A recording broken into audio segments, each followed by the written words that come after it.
All right, folks, I'm going to get started. Welcome, everybody. Welcome to Econ 308, Managerial Economics. I'll be your professor for the semester. My name is Gabriel Exarlian. So as far as what we're going to do today, I'm going to do a general introduction, just talking about me, mention a few things about you, a little bit about the class, and then I'll just jump into the syllabus and cover it in fine detail.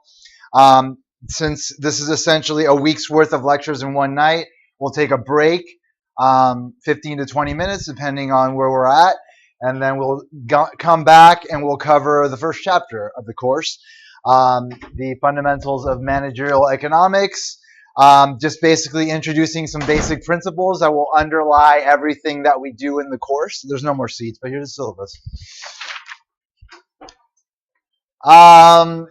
And so we'll talk a little bit about like the economics of effective management. Just cover the brief principles that are in the chapter, and then I'll give you a few words on how to best approach learning in this course.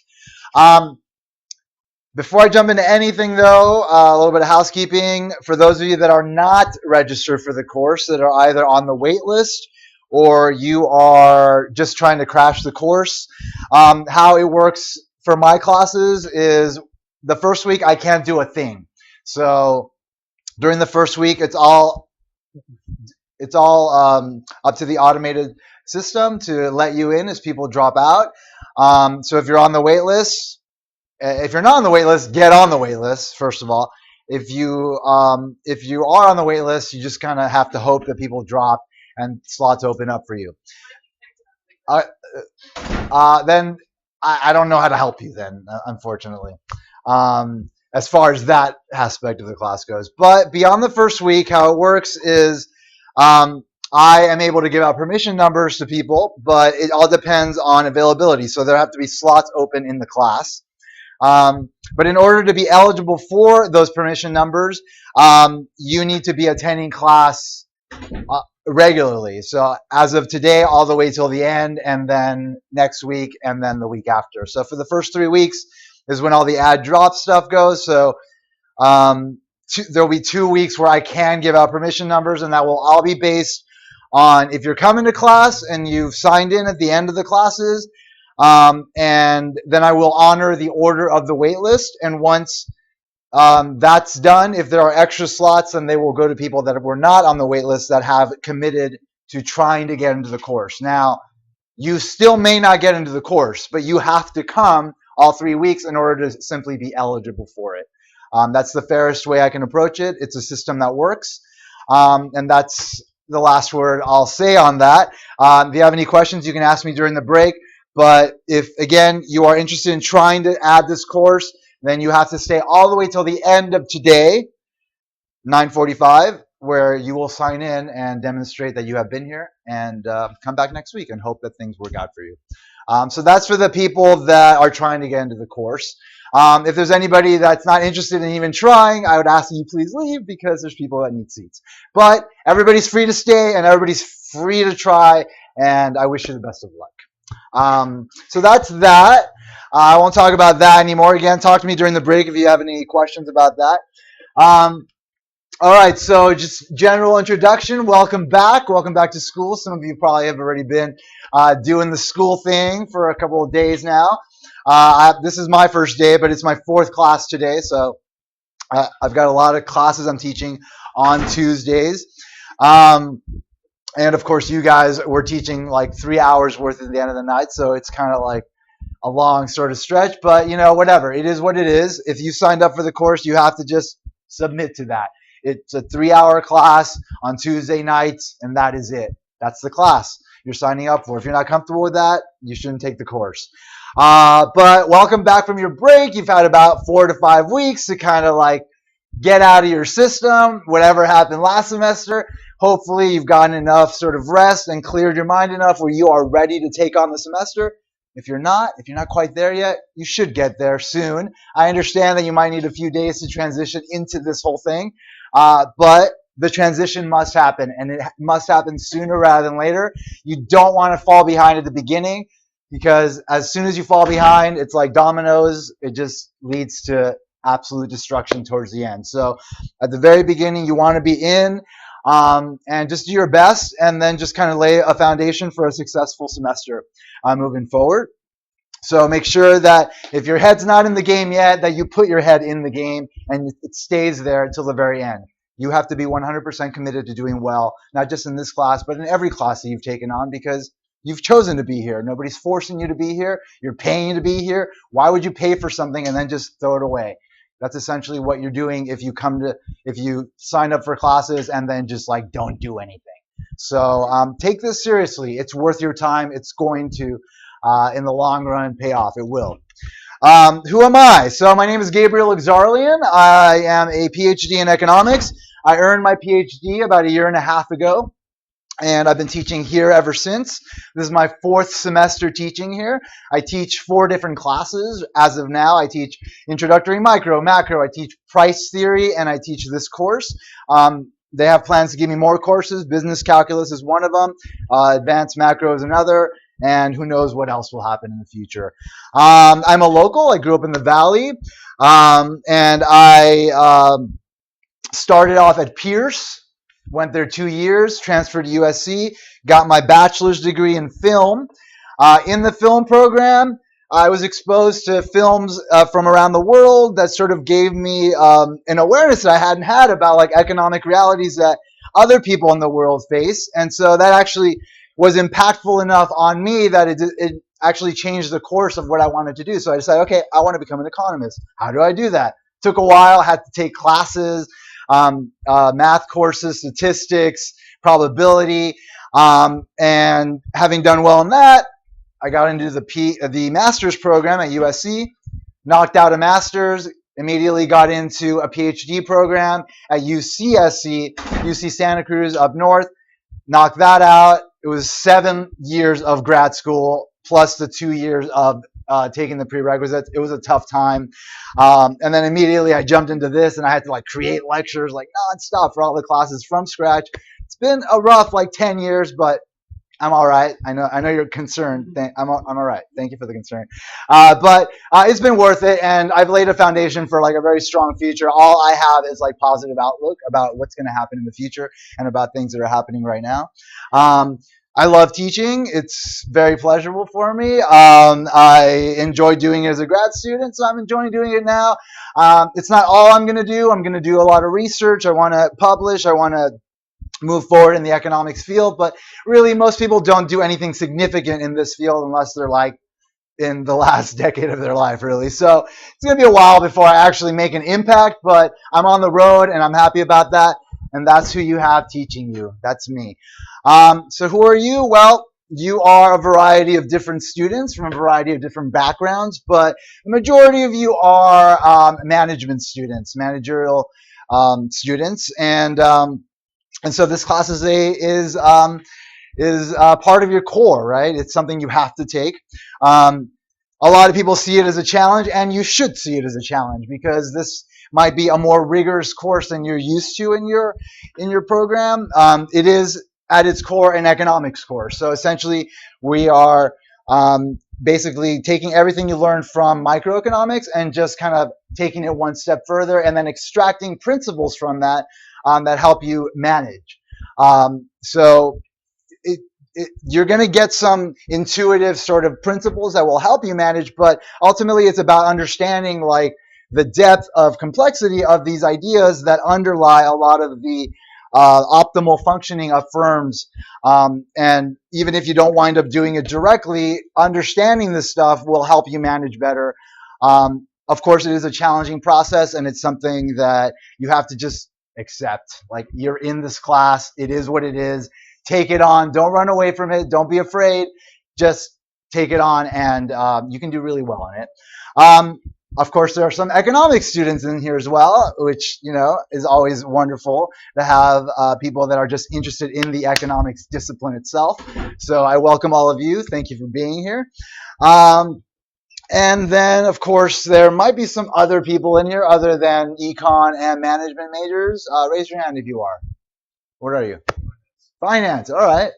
You're taking it as an elective? Kind of. It's for my, it's actually I'm taking a minor in econ. Okay, so you're a minor in econ.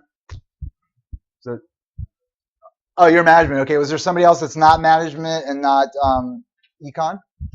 All right. So that's who you are. So regardless of whether you're econ or management, like your head must be in the class. Like you have to just accept it for what it is and take it on for what it is, and you will get through it, and things will work out for you. All right, so yeah, so managerial economics again, like it is basically the next step of the introductory micro course you took. Will basically cover everything you covered, but we'll be a little bit more rigorous about it, and then we'll apply it, of course, to management by extracting certain principles from that theory that will apply to the optimal management of firms. But at its core, like I said, it is an economics course. So that's just something you need to come to terms with. Um, so how I teach the course is, and some of you have had me before, and welcome back to all of you that I've had before. It's very nice to see all of you. Um, those people that haven't had me, I have put in a lot of work in creating slideshows that mirror the book very closely, because I like to keep the class tight. I don't want to have, a bunch of information given to you in class and then you go home and read the book and it's something completely different. That's adding more challenge to an already challenging situation. So I don't like to do that. I've put in a lot of hours to create my slideshows. They are the core of this course. And as you see, I have a microphone on, so I'm recording my lecture. The audio is being recorded along with what you see on the screen in a video file, which I upload to YouTube and then catalog on Moodle. So you'll have like all the lectures on there, which you can use to then go over the material again, make sure you understand things. If you don't understand a particular thing, you go to a particular lecture, listen to me talk about it again, and get the understanding you need. So that's basically my approach. And it works for people that are dedicated to doing well in the class. For people that, take the class kind of casually, you can't take a class like this kind of casually. And if you try to do that, it's not going to work out for you.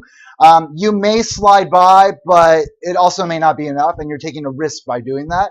So I suggest you take the class seriously and just accept it for what it is, which is a very challenging course in terms of the amount of time you need to spend to really just get the material down so you can do well in the class and walk away with a good grade.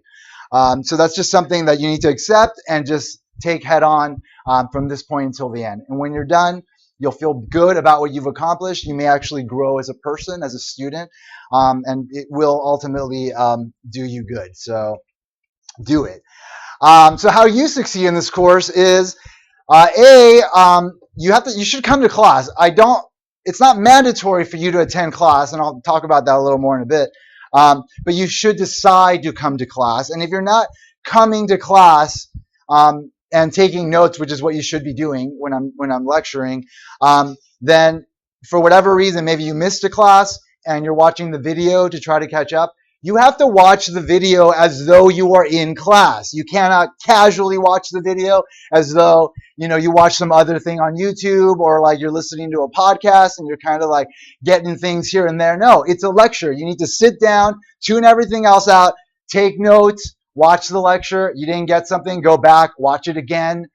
Repetition is very important in this course. You need to cover the material several times. So it's important that you decide as adults that are responsible to come to class on a regular basis. Force yourself to be in here with me and expose yourself to the material as I present it. Take notes when that's happening. There'll be some gaps in your notes. You may not keep up with everything.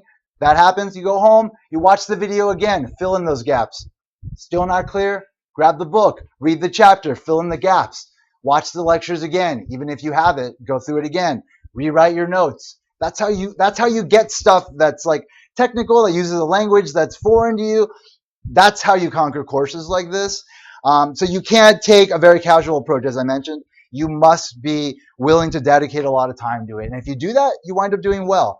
For the people, again, like I've mentioned, the people that are committed to learning, they love what I do because again, I provide you all sorts of resources to really allow you to get the material down. So one thing you will not have is confusion about the concepts. Like I will clearly explain them to you.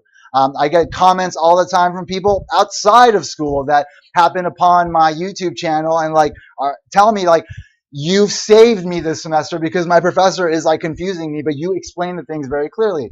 That's something I pride myself on. I love the fact that people are able to like understand these complicated concepts that are truly invested in doing so via the work that I've done. That makes me feel good about what I've done and what I'm doing here. So again, like, it's up to you ultimately to decide to do the right things for yourself, because again, you do face trade-offs with your time. There's all sorts of other things you could be doing, but like I mentioned before, like, you have paid to be here, you have chosen to be here, nobody is forcing you to be here.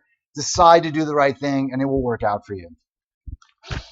All right, let's go into the syllabus. Here's some syllabi for you that just came late. If you can just pass them out to those folks, thanks. You guys need syllabi? Sorry, I can't. I'm connected. Thank you. Alrighty. So just start with the basic small minutia. I have an office. It is in this building. It is on the 4th floor, room 4243. There is a phone number in my that you can call, but there's no voicemail, so you can't leave a message. But there's a phone number. I don't generally answer the phone because I'm not generally here. I'm a part-time lecturer, so I'm here when I'm teaching. I'm here on Tuesdays and Thursdays, but I'm not even here all day on those days. So don't call that number, but it's there. Office hours. I have office hours on Tuesdays today from 10:45 to 12 p.m. and then an hour and a half prior to the class, so 5 p.m. to 6:30, I have an hour and a half available to you. So if you want to talk to me, that's where you do it. Thursdays, 10:45 to 12 as well. So really important about office hours. Office hours are time that is set aside for me to be available to you if you need to talk to me about something. It is not time for you to come to my office and ask me to re-lecture material to you because I do that in class. You need to come to class on a regular basis where we meet for 2.5 hours. I am right in front of you. I'm covering the material. You should be here watching me lecture, asking me questions that pop up as you're covering the material, or at the end of the lecture, hey, I have this question about this one thing. Okay, I'll cover it for you. I'm also doing something that most professors don't do. I am recording the lectures and cataloging them for you. So you've got that resource. You have me talking about the material. If you don't want to bother trying to find the part in the lecture that I'm talking about, the thing that you don't understand, then, sorry, like, you're choosing to not know how to, maybe understand one concept versus another. I am my time is very, very, very limited. I'm doing a lot of things. I have a lot of students I'm dealing with. I can't just sit in my office and like reteach you things. And so therefore, office hours, again, are about a time that you have available to have access to me. You need to talk to me about something that's going on in your life that's affecting your performance, come talk to me. You just want to talk to me generally about economics, come talk to me. You want to talk about just understanding how to better approach college in general to do better, come talk to me. You want me to discuss that one thing that I talked about in class? It's recorded on the lecture. Go watch the lecture, read your notes, read the book, and then come talk to me if you're still confused. But I guarantee that will not happen. In all the 3,500 years that I went to school, not once did I ever go to a professor's office to have them re-explain something to me. The only time I ever went to my professor's office was when I wanted to ask for a recommendation or things of that sort. As a student, you need to learn how to be self-sufficient. You need to learn how to be a self-starter. You need to not be dependent on other people to conquer the challenges that are set before you. Because out there, beyond college, that's what you need to really survive and thrive and succeed.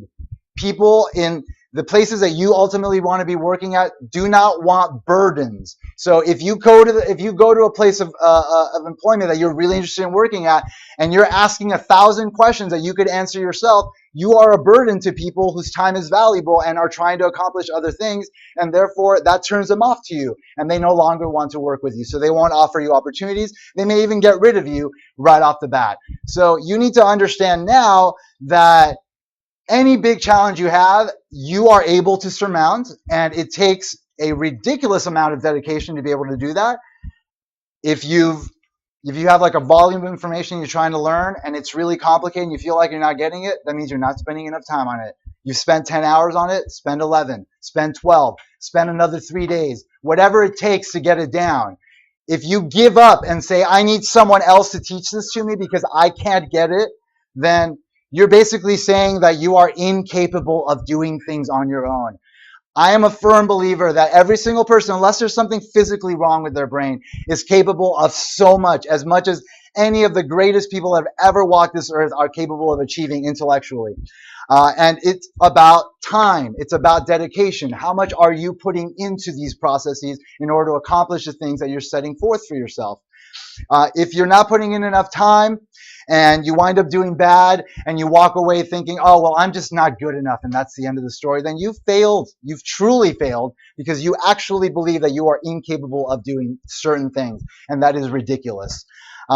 If you believe the things that you've heard throughout your life about this group of people can do this better than this group of people, then you are doing yourself a disservice. You are using your very powerful tool that you have in here, that we all have. We all have one of these really strong machines in our heads against yourself. You're actually using your intelligence to convince yourself that you are incapable of accomplishing A, B, or C that you feel is beyond you, instead of pushing yourself so hard that you finally are able to accomplish these things, and then you realize, I can accomplish this, I can accomplish more, I can accomplish anything.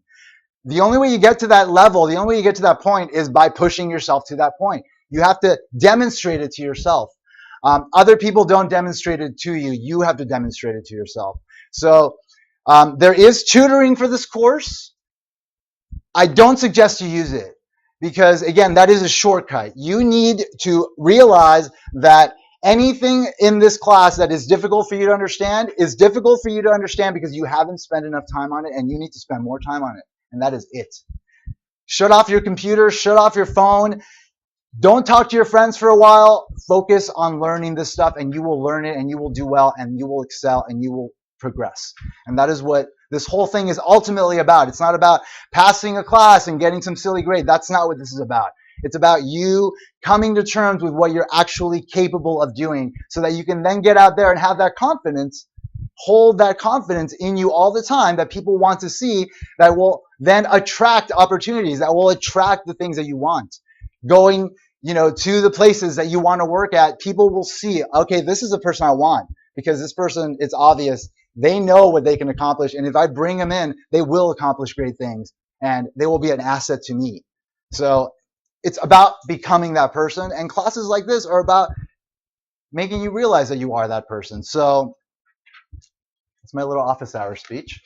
All right, let's talk about the textbook. Michael Bay wrote a textbook, Managerial Economics and Business Strategy. We use the 8th edition in this class. There's also a Connect homework system called Connect. You can buy the book bundled at the bookstore with this access code for the Connect homework system. To register for the homework system, there is a digital version of the syllabus on Moodle, and on there you will see a hot link that you need to click in order to then get to the registration page. Now, you may have already used Connect in the past for a class, maybe one of my classes. If so, then you would just sign in with your normal email address and password, and then it'll run you through the registration process. If not, you would click register now here. So remember, I'm recording all this, and so I'll go into detail with this so you can use it as a reference later to figure out how to do all this. Once you do that, it'll ask you to submit your email address, and then it'll get you to this page. You'll either already have a registration code because you bought the book with the code, or there's a couple of other options. If you purchase the hard copy of the book, then you'll get the registration code. If you only want to buy access to the online system and digital book without buying a hard copy, then you click buy online there. You can purchase access to the system for $100. The $100 will get you access to the homework system and the digital book. It's the cheapest option. If you want to save money, great, do so. I do recommend you get a hard copy book because a hard copy book is not connected to the internet and there's no notifications coming up. Bam, bam, bam, do this, do that, this is going on. It's a book. It's you in the book. You read the book. Nothing's distracting. It's the information that you need. It's a good thing to have. If you buy the actual book from the bookstore, mitigating factor, you can sell it back at the end of the semester and get a little money back. If you don't want to spend that money, though, there's used books online.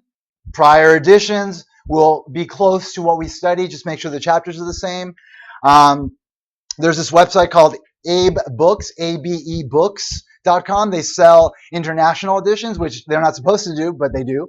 And so those generally are cheaper as well.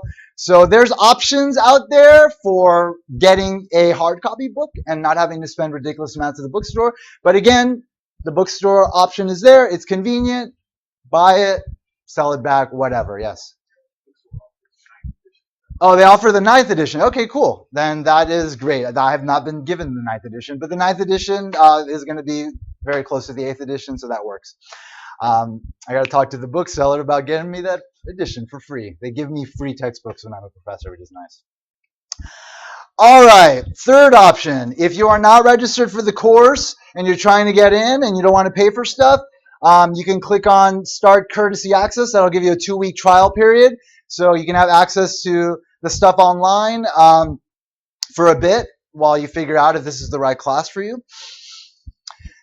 If you have any kind of technical issues with the Connect homework system at all, contact Connect. Don't contact me. I'm not technical support for Connect. You're paying money to these people. These people have a lot of money. They hire people to support them and support you. So make sure that you're doing that. So at the bottom of every page, there's a Contact Us button. Click that.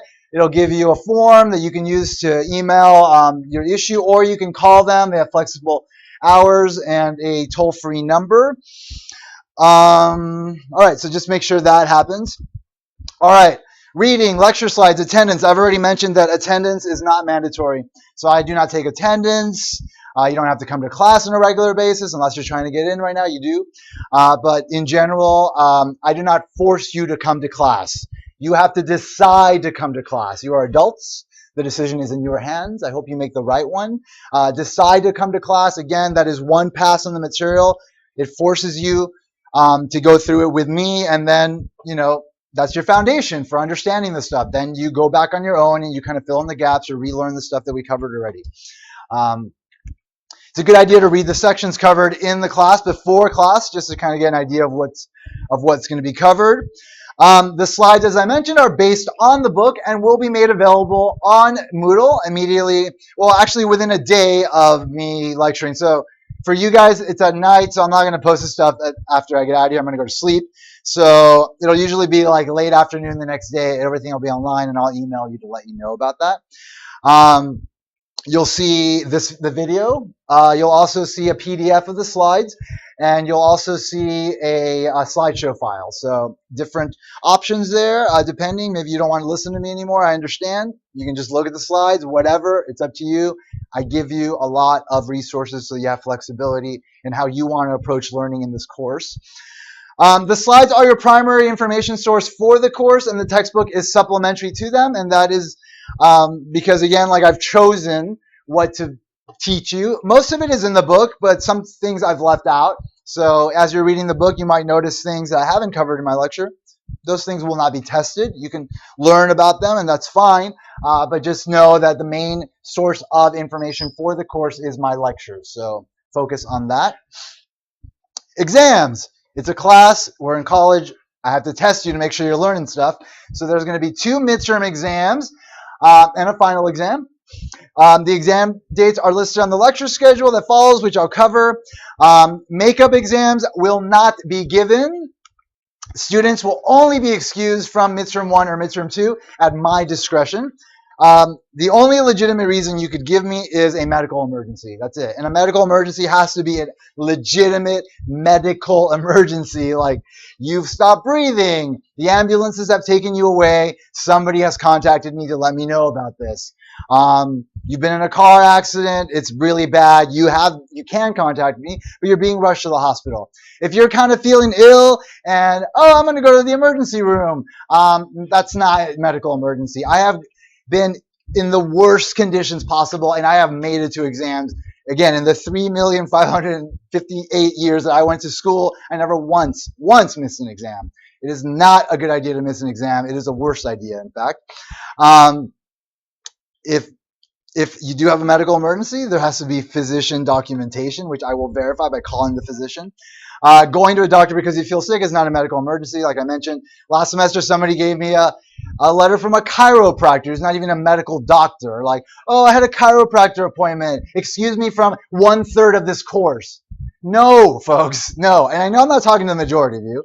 I'm just talking to the potential few of you that could potentially be in here that are always looking to get away with stuff. Don't play games with me. You will not get away with things with me. I have failed people on exams for giving me crappy excuses like that. Do not try it. Learn the material, take the exams, or accept the failure. And that's it. Those are your options. You've signed up for this course. Do not play games. And that tone and that speech is intended for a select few, if none of you, and I apologize for all of you having to listen to that. Jury duty is not an excuse either, since it can be postponed until the summer, so just keep that in mind. If you miss an exam and there's actually a legitimate excuse for it, which is possible, and I accept that, the final will absorb the missed exam credit, which is why people try to get away with skipping exams and bringing in crappy excuses, because then they just like, oh, I skipped an exam, I can just have the final absorb it. No, you can't. Either you're half dead or you fail. End of story.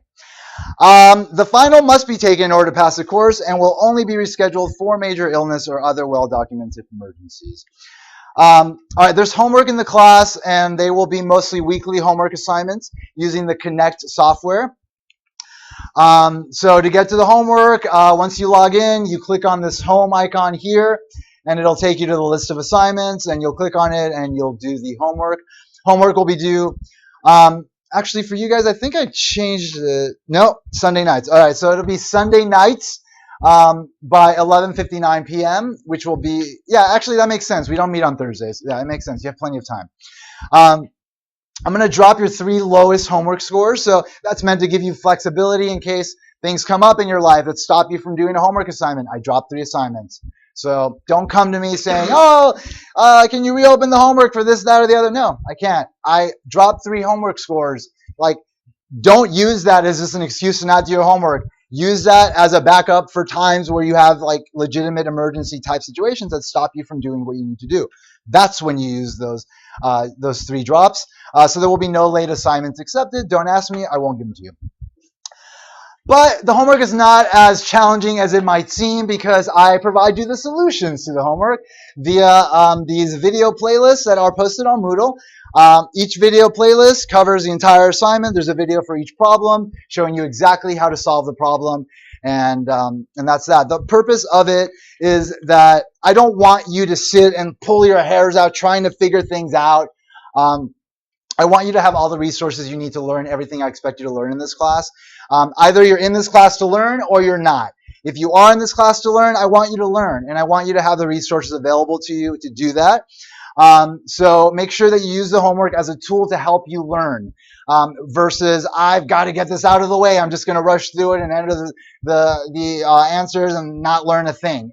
If you do that, yeah, you'll get the credit on the homework, but you won't learn anything. And in this class, ultimately, what defines your grade are the exams.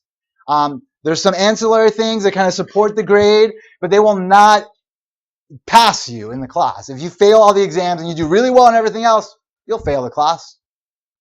You have to learn, and you have to learn the stuff that I cover, and you have to do well in the exams if you want to do well in the class. End of story. But everything else you have to take care of as well, or it will hurt you. But again, I've provided you these extra resources as well to help you do the homework. It won't be a huge burden. Spend time on it. Really understand what's happening in these problems. Really get it. Practice them. Homework problems are fair game for exam questions. I'll talk about the structure of the exam in a second. There is a paper in the course. Unfortunately, it's not something that I would include in the course. It's a university mandate. So for people at your level. So there is a paper, but I have an interesting sort of structure and approach to the paper. So overall, just in general, it's going to be a 2,500 word paper, Times New Roman font, size 12, whatever. And it will be an economic analysis of a corporate case. So I have 5 corporate cases on Moodle: American Airlines, Microsoft, Staples, Visa, WorldCom. You'll choose one of those 5 cases. And the approach is you will assume the role of a firm manager. So you are the manager of this firm, be it Microsoft, be it American Airlines, be it Visa.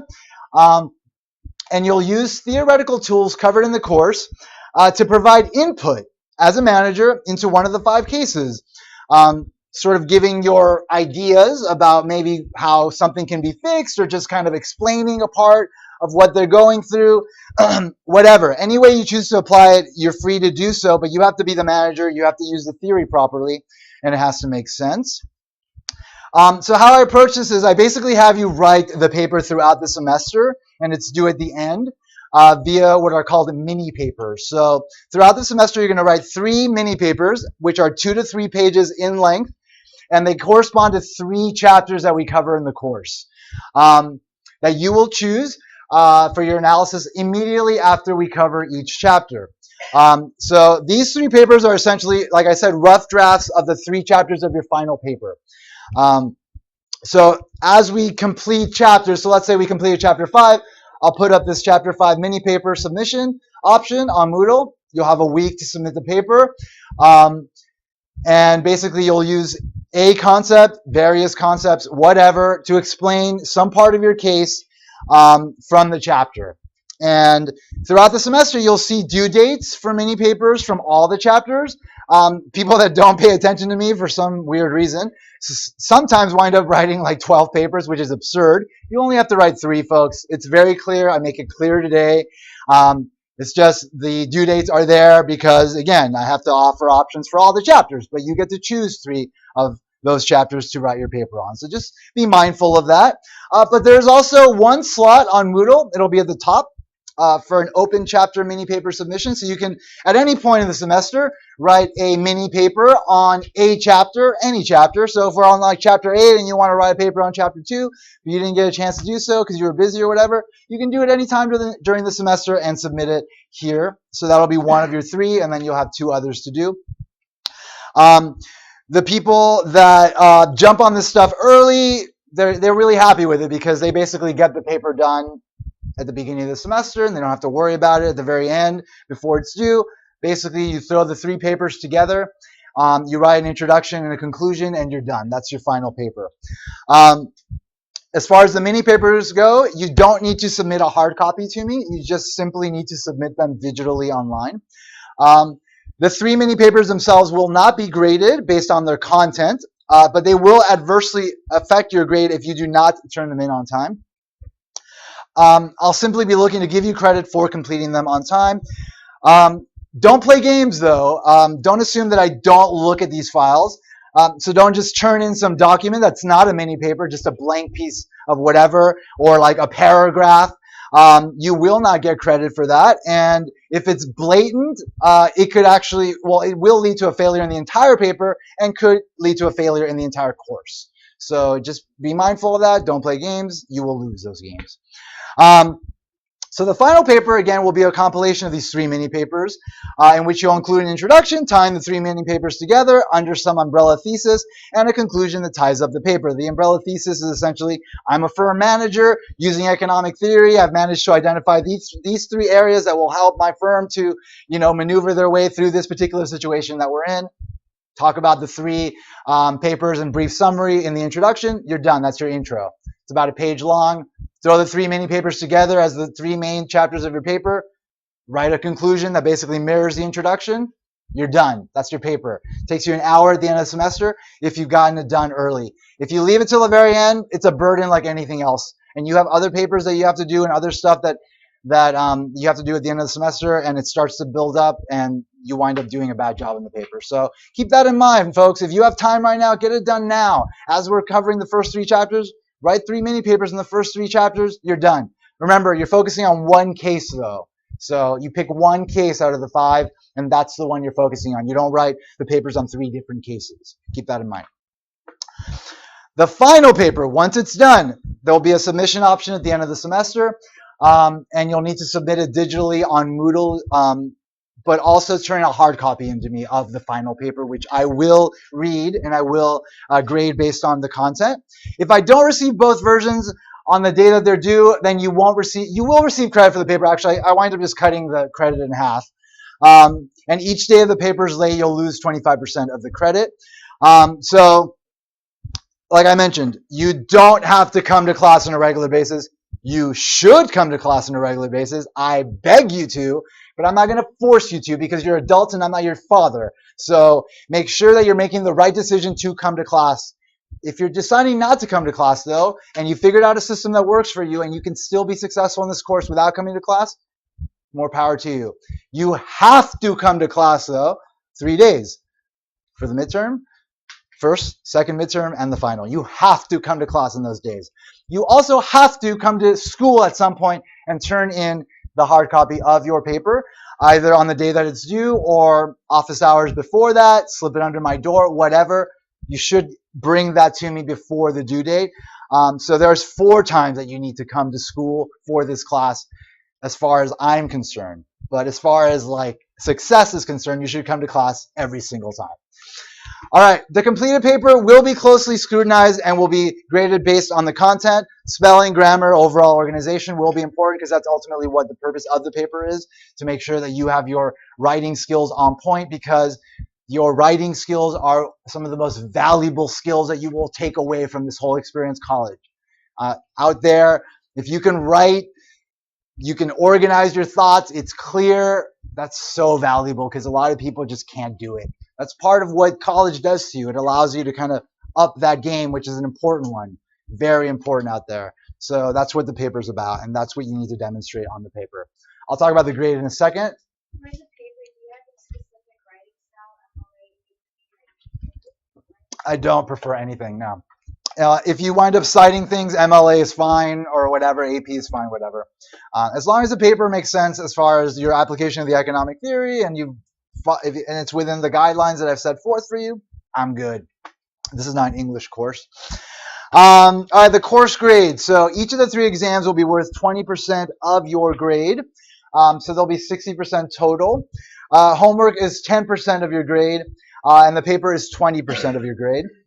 So the breakdown for the paper, the actual final paper you turn into me is 14% of your grade, and that will vary depending on how well you wrote the paper. The additional 6% you get by simply submitting your 3 mini papers. So each mini paper you submit will automatically get you 2% as long as it's 2 to 3 pages long and you didn't pull any shenanigans on me. 2% per paper, 6% knocked out. So make sure you get that done. The final 10% is made up by a particular component that is particular to me. It's the communication portion of the course, which I'll talk about in a second. Letter grades will correspond approximately to the following ranges. And I say approximately because in the end it winds up being a little bit more generous because, at least in this area here, because I don't like to fail a lot of people, even though some professors are comfortable failing half the class or even more. I'm not comfortable with that. And so I generally don't like to do it, and I won't do it. Another thing I don't like to do is give out C minuses because it's so close to a C that the distinction is so arbitrary that it just doesn't make sense for me to give you a grade that will actually, for most of you, wind up like not being a not pass in this course and having you to retake the course. So if you're close to a C, I will give you the C. If you're not, though, you will get the D. Or if you're terribly far, you will get the fail. I gave a couple of C minuses out last semester, but the students I was very clear about were cheating, and so I needed to send a message to them. But in general, I do not do that, so don't expect it. Just do your best. In the end, this class is curved, so I don't want to curve the class, and the way to avoid that is for everybody to get A's and B's on everything. Nobody needs to fail. The curve doesn't need to exist. If that doesn't happen, though, on each exam, I will target a C average. And so that means that there will be people at the top, there will be a lot of people in the middle, and there will be people at the bottom. So because there's a curve class, people have a tendency to kind of use the curve as a safety net and kind of play a dangerous game of like just trying to make it, in the middle of the curve. And it's dangerous because you could easily fall into the lower brackets if you're doing that and winding up having to retake this course again. So don't play that game. Do your absolute best every single moment with everything that we cover in the course. Kill the exams. You'll have no problems. If you're looking to get an A or a B in this class, you have to earn A's or B's in my classes. I don't just give them out. I don't curve you up to those grades. You have to earn them, very clearly earn those grades. If you work hard enough, you will get those grades. You will get A's, you will get B's. I give out sufficient amounts of those each semester. The people that earn them very clearly worked very hard for them and they deserve them, and I have no problem giving them out, but I will not give them out as a gift to anybody. So a lot of people wind up in the middle generally. I hope that isn't the case for your class. I hope a lot of you wind up at the top and just break the record, break the streak. I would really appreciate it if that were to happen. So try to make that happen. But ultimately it is for you. It is not for me, even though I will be very happy if that happens. Nonetheless, if it doesn't happen, there's a curve. It's generous, blah, blah, blah. Most people will pass, but some people won't. So keep that in mind.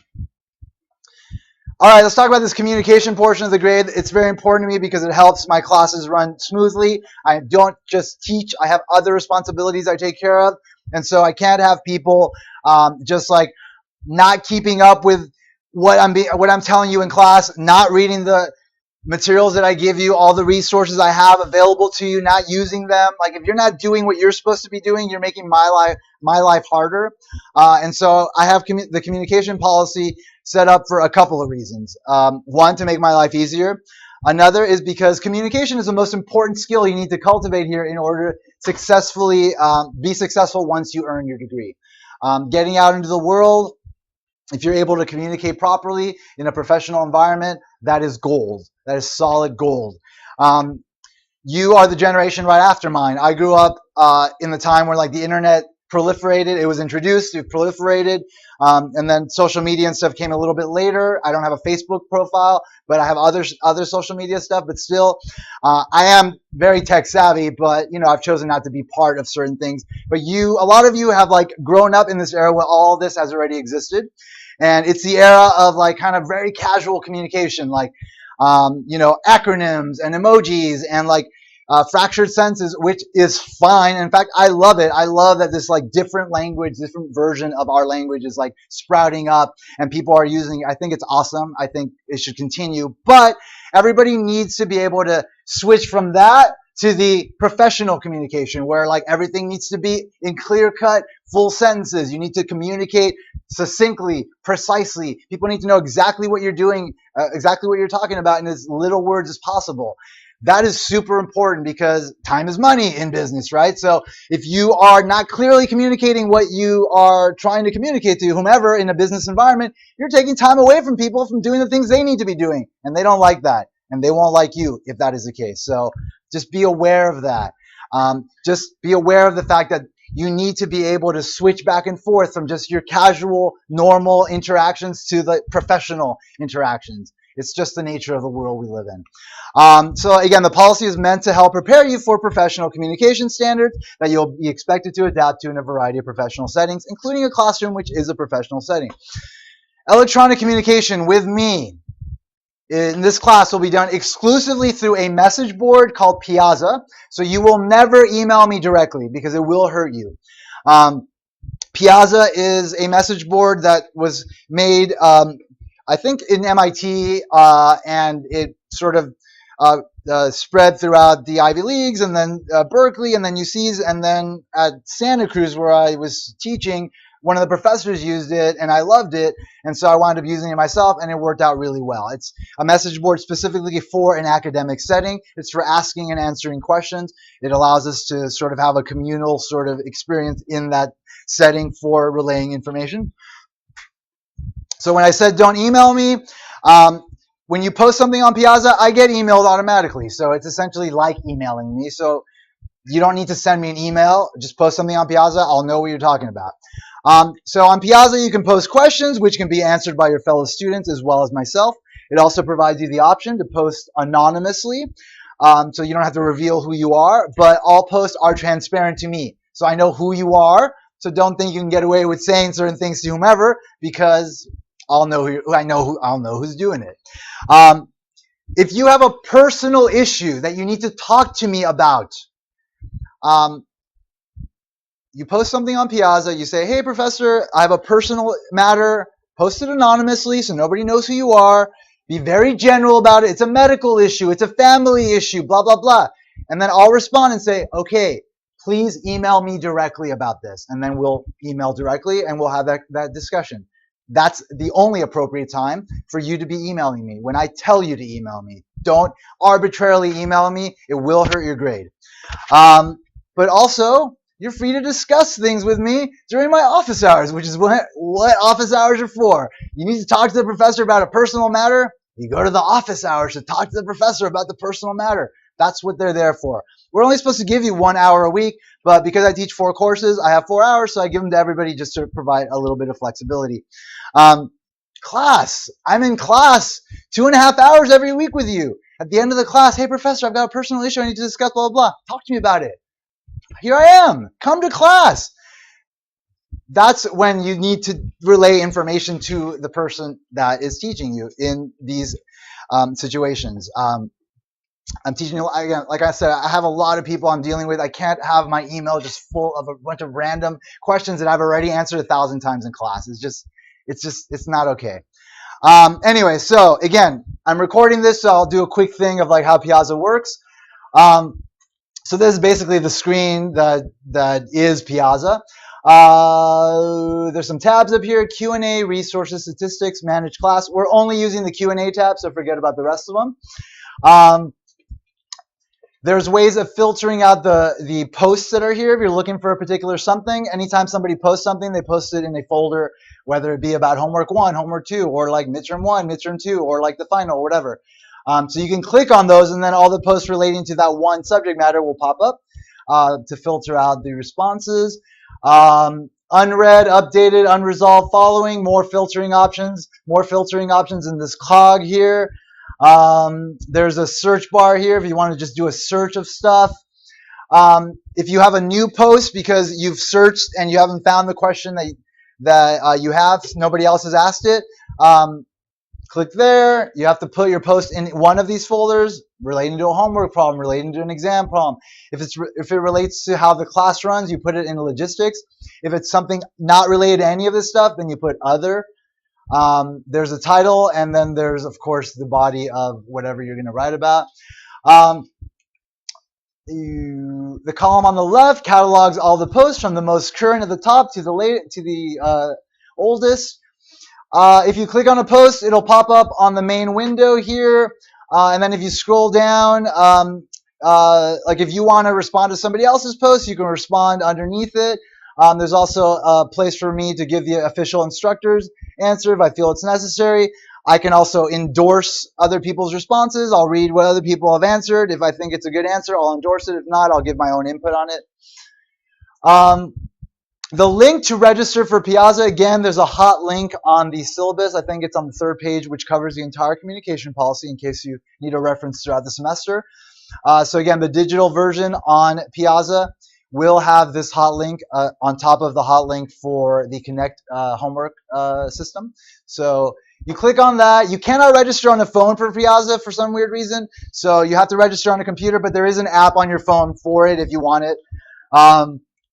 Once you click on the link, it'll just take you to a registration page. It's self-explanatory after that.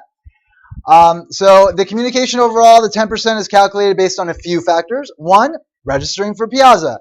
If you haven't registered on Piazza by the 3rd week, you're going to lose half your communication grade, and there will be no getting it back. So the sooner, the better you register. Posting professionally on Piazza. So each post should pertain to only one question. If you're doing homework 3 and you have questions about, question 3 and question 4, then post 2 different posts for that, because somebody may have a question about just question 3. Somebody may have a question about just question 4. If they're all in one thread, it's hard to find that information. You got to make information really easy to find for people. That's what you do in a professional setting. In your own time, you do whatever you want. Have a good time. In a professional setting, you got to keep things simple and organized. Yes. Will you have last semester that you have to re-register with? So you have to register for this course. You're still on the system, but you have to like use this link to register for this course. Yeah. So if you have multiple questions, start multiple posts. Each post should be labeled correctly in the title as well as the folder you categorize it in. So the title is everything. The title is where you should basically have a summary of exactly what you're talking about and then kind of flesh it out in the body. If you have a question about homework 3, well, what are you talking about? Okay, you're talking about question 4 on homework 3. Okay, put that in your title, because if you say homework 3, that's very general. There's a lot of components to homework 3. How does the communication grade work? That should be the title. I have a question about question 3 on the exam. Which exam? Exam 2. Okay, exam 2, question 3. Okay, easy. I also had that question. Now I can look and find the same answer that you got. Great resource. If not, it's useless. If you don't just try to be a little bit organized in the way that we're cataloging the information that's important in this class. And there's some other examples there. Before you post a question, make sure it hasn't already been asked by doing a quick search. If your question has been asked and the answer doesn't cover your particular issue, post a follow-up on the same thread. We don't need 30 threads about the same thing. Like, you want to keep it organized. You want to keep it easy to find for the people that are looking for the information. Questions and answers on Piazza should be limited to the topics in a particular thread. So if we're talking about homework 3, question 5, and all of a sudden you want to ask about when the next midterm is, not the right place to do it on that thread. It gets lost. Somebody else may have that same question, and you're muddying the waters of the understanding of that thread. It's important, folks. I know it seems like anal, but it's not. It's like it saves people time, and it's important. And you need to adhere to this stuff and sort of use it as a template for how you need to communicate in a professional environment so that people say, oh, I want this person working for me because they're not going to waste my time by being confusing in everything that they write to me. All right, another criteria for communication. You should directly email me only when I instruct you to. So again, if I get an email from you about some random question, then that's going to hurt your communication grade. I'll respond to you and say, this should be posted on Piazza, and make sure you do that from now on, and I will deduct a 1 point from your communication grade for each time you do that. Post only professional comments. Personal feelings about anything related to the class is not professional. So you're going to have feelings about this class. You're going to have feelings about me. It's not an easy class. It's going to put you through stuff. You may not be able to deal with those feelings properly, and it may result in some sort of anger or whatever. You don't want to express that on this class message board. Like, talk to your friends about that. Talk to your friends about that on social media. Go talk to a priest. I don't know. Talk to somebody about it. Don't express the stuff in this message board, because you're just muddying the waters of the things that we are intending this message board to be. It's not a place for catharsis, for you to just kind of let go of everything that's haunting you. That's something that we all should do, but we should do it on our own time, not in the professional environment. Just distinctions. The board is for relaying important information about the class. If you want to have discussions about your opinions of the class, put it on social media. Another thing, I send emails every time we meet to tell you, hey, I've posted the lecture slides, and here's a few reminders of the things that are going on, exam dates, whatever. Don't respond to those posts. People will respond to them, and oftentimes it'll be about a question completely unrelated to what I've actually emailed about. It's absurd. Do the right thing, follow my policy, make my life easy, make your life easier, and it won't hurt your communication grade. Another thing, keep up with all the information relayed to you by me in this class. So if you're choosing to not come to class on a regular basis, fine. Make sure you're watching the lectures, though. If you're not watching the lectures, at the very least, watch the start of the lectures, where every time I come to class, first thing I do, any questions about anything? Okay, let me just mention this one thing, this thing that's important to right now in relation to how the class is functioning. I cover these things. So it's not okay for you to not care about the way this class is running and then on your time decide, well, now I need the information. I demand the information now on my terms. That's not cool. You're taking time away from me from doing the things I need to be doing, given that I've already done what you need 1,000 times in class, via emails, etc. Like, you have to be considerate of other people's time. You're not the only person in this world. We are coexisting. You have to make life easier, not just for yourself, but for everybody. That's how we have a collective society that functions well. So you must read all my emails from Moodle that I send. Just read them, make sure you're on top of stuff. You have to also be current on information announced in class, even though generally I will email about that stuff. If you have questions about how the class is run, the first place you want to check is the syllabus. The syllabus will generally explain some question you have about something, the paper, the communication, whatever. If the answer is not there, the second place you should check is the news forum on Moodle. There's a link at the top to a news forum which catalogs all the emails I send you on a regular basis. So if you've fallen behind or whatever on announcements, you can easily catch up by clicking on that news forum. If you don't find the answer on the news forum, go to Piazza and search for the question. If the question hasn't been answered, post a new question. If you have a question about the material, do a search for a similar question on Piazza, and if it has not been answered, post a new question. All right, I've got a bunch of resources on Moodle, as you've already seen, so I'll just quickly go through that. You're thinking, oh, God, there's Piazza, and there's Connect, and there's all these things. Well, I have it all in one place for you. So if you open up Moodle, the first thing you'll see is a link to the syllabus. So that's the heart of the course. It explains everything. There's a link here to the Piazza class message board. There's a link here to the Connect homework system, and there's a link here to the news forum. So everything you need for the course is in one place. You're going to start working on this course, open up Moodle. You need to ask a question, go on Piazza. You need to do the homework, go on Connect. All there, simple. All right, below that are some instructional videos covering Connect, Piazza, and communication, and the paper and mini paper. So as I said, this is being recorded. It's going to be on Moodle, this lecture. So this lecture has everything that you need to figure everything out on top of the syllabus. But again, you don't want to go through the trouble of finding stuff. Well, I've made little videos here for you explaining how to register for Connect, where to find homework on Connect. Stuff about Piazza, registering for Piazza, how Piazza interface works, how to post correctly on Piazza, the communication policy explained. Here's a video explaining the paper and the mini paper. So lots of resources for you to brush up on how the class works in case you've fallen behind, you're unclear about one thing or another. Make sure you use these resources. I've worked hard to provide you all this stuff. It's there. Don't ask me about things that you can answer yourself. If you've tried everything and you're unclear, then come to me. But that generally doesn't happen. The people that do all my classes generally don't have these questions because they use my resources, they figure it out, and life is easy for all of us. All right, below that, we've got the corporate cases. So those corporate case studies, there's 5 of them. Go through them this first week. Figure out which one interests you the most. Pick one. That's the one you're writing the paper on for the semester. There's also exam files. So I have multiple practice exams for each of the exams posted on there with answer keys, blank exams and answer keys for each one. So they're there to help you sort of prepare for exams.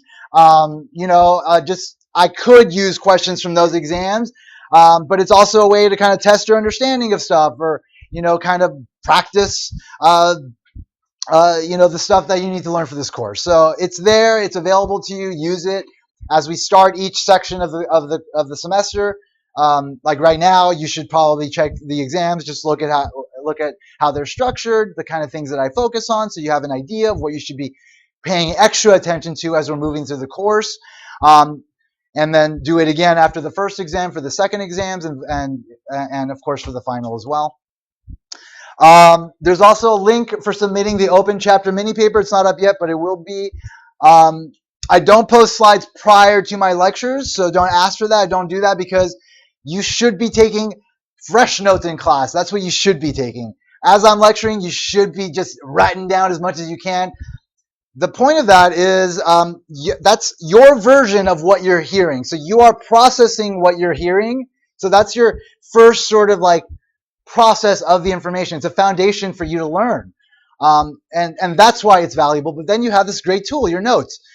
It won't be perfect. There'll be stuff missing. Go back to the lecture, fill in the gaps. And then what you do is you rewrite the notes in very condensed forms, maybe 1 or 2 pages, write really small. All of a sudden, you've got a study guide for the exam, which you can just easily like look at 5 to 12 times before an exam to just remind you of what you already know, and then you wind up doing really well in the exam. Notes are super important, folks. I notice people don't take notes that often in classes, and it's surprising to me. It's very surprising to me. I don't know why you would come to class and just sit there. It's really surprising. Don't do it. Notes, we've been taking notes in educational settings for millennia, and there's a reason for it. If you've stopped doing it for whatever reason, it doesn't make sense. It doesn't make sense. As the semester unfolds, the lecture files will be posted, as I mentioned. So in that calendar section of Moodle at the bottom, under each week, you'll have the lecture slides. You'll have the videos for each lecture, so it's easily organized. It's easy to reference a particular lecture or whatever to use it however you will to learn in this class. You'll also find the submission post for the mini papers in those sections as well. As far as what we're covering, okay, so the first 4 weeks we'll cover 4 chapters. The 4 chapters are essentially the demand side of the market. And there'll be 4 homework assignments, and then we'll have a midterm on the 21st of February. So that's in a month. And then weeks 5 through 9, we'll cover another 4 chapters. And there's a spring break in there somewhere. And there'll be 4 homework assignments, and then we'll have a second midterm on the 4th of April. Yeah? I don't know if it's a typo, but homework 7 is it might be a typo. Don't worry about it. All the homework assignment due dates will pop up on Connect, so it'll be very clear about what will be due when, and I'll always talk about it too. So, but thank you. And then after the second midterm, we cover 4 more chapters, so 4 chapters each section of the course. And again, 4 homework assignments. The completed paper will be due on Tuesday the 9th, and then we'll have a final Tuesday the 16th from 8 to 10 p.m., and then we'll say goodbye to each other. Question? The final will not be cumulative. It will cover the last 4 chapters of the course, and it will be the same length as all the other midterms. Yeah. Other questions?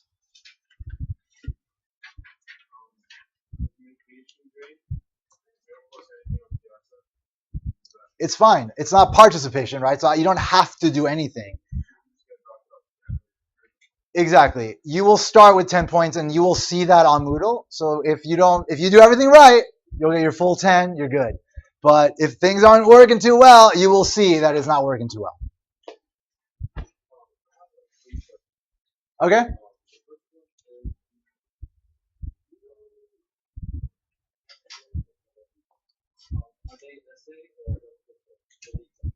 So there's 15 multiple choice and 4 open answer with multiple parts that will involve math and things of that sort.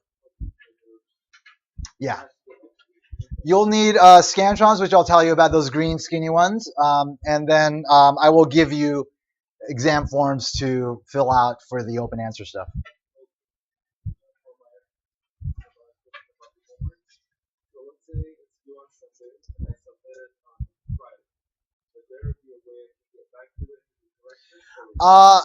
Well, you don't like the whole you should be watching the videos, right?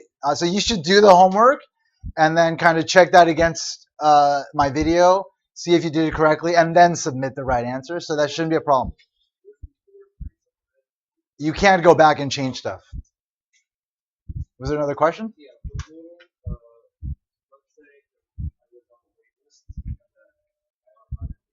Uh-huh.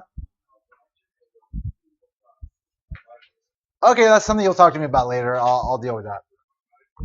It should happen automatically, but if it doesn't, I can put you on there. Yeah. Was there another hand back there?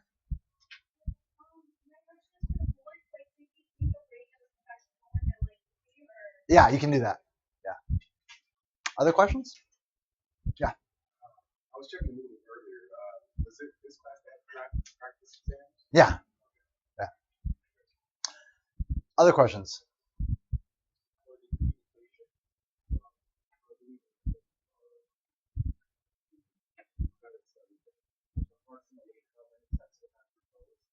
Oh, you don't have to do anything. You just have to follow the policy and make sure that if you have questions, you take the right measures to post them on Piazza, and that's it. You don't have to do anything. If you are answering questions that people have, that may be looked upon positively at the end when I'm looking at your grade, but it might not. Who knows? But you don't have to do anything. Just do the right thing when you need to do something. And then if you do that, everything will work out and you'll get the full 10 there. Other questions? What type of math can we deal with throughout the course and any stuff? Yeah, you will be able to use calculators, scientific calculators. I'll talk about that before exams. Calculus will be used. I will do reviews of taking derivatives before I start expecting you to do that. So algebra and calculus. But it won't be too much, and everything we do I will cover in class. I will show you exactly how to do it, and that is why it is important for you to come to class, especially if you're rusty on math. And just a side note on math, and it's something that I will talk about when we get to it, but I'll talk about it right now as well. There aren't people that are inherently better at math, okay? There are people that were forced to do math at an early age, nonstop, and they got it down and they did really good at it. I was one of those people. My father cracked the whip. I had no choice. Fear drove me to learn math. Maybe that wasn't the case for you. It doesn't mean you're not good at math. It means you need to sit down and do math a lot right now, and you will do good at doing math. And that is it. If you believe that you cannot do math, then that will stop you from doing good at math because you will simply not do it. Or you will just let that thought get in the way of you spending hours on end practicing until you get it. And that is it. So don't be afraid of the math, and I will be here to guide you through it. But again, if you are not connected to the course, if you are unplugged from the course, if you think you can just do this on your own, and you don't have a strong background in math, it's not going to work out for you. So come to me, be part of this class, be part of the experience. It will help you and you will do well in the class. At the very least, you'll pass. So that's that. Other questions? All right, so it's 8:12. Let's come back at 8:30 and we'll continue the course, okay? So let's take a break.